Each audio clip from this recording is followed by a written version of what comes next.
Hey, welcome back to Comics Characters Chronology. I'm your host, Rhett, and let's save all the, subscribe and that nonsense for later. Let's start right in on Spider-Man.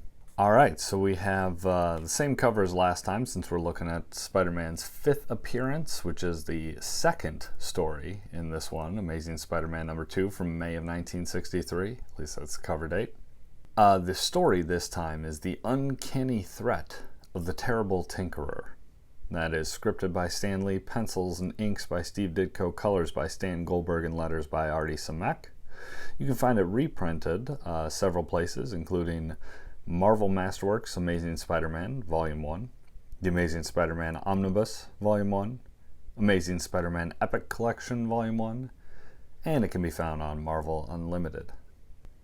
Now for a quick story summary, Spider-Man finds that an alien invasion is being planned by people spying on a number of important individuals through radios that have been repaired at the Tinkerer's shop. Discovering what has happened, Spider-Man attempts to put an end to this plot, but is quickly captured. However, as one might expect, Spider-Man does break free, manages to destroy the equipment that these aliens were using, and the aliens head off into space, never to be heard from again. Alright, so we see Spider-Man not dealing with very grounded stories at this point. We see him single-handedly putting an end to an entire alien invasion. Feels something a little more Fantastic Four-ish-y, but eventually we'll get down to Spider-Man dealing with something a little more local in nature. Also, throughout the course of this issue, we learned that the Tinkerer, the old man who was running this repair shop, was also himself an alien in disguise, and we find that out because the shop does explode at the end, or burn, and the Tinkerer was not caught in that fire since he escaped, leaving Spider-Man grasping only the man's mask.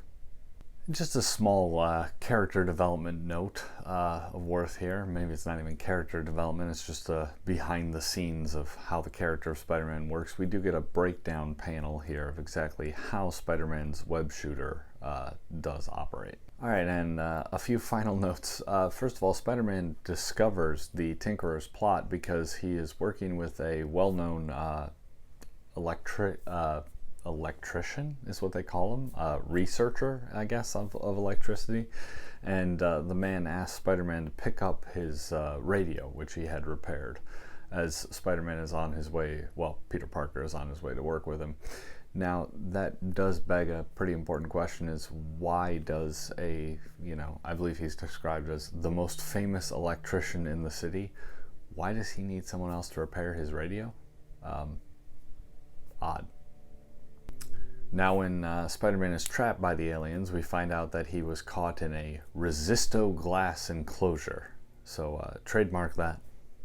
But of course, as powerful as the resisto glass was, it did have holes in it, which allowed Spider-Man to shoot his web through the holes onto the release button from the aliens' machinery, thus freeing him.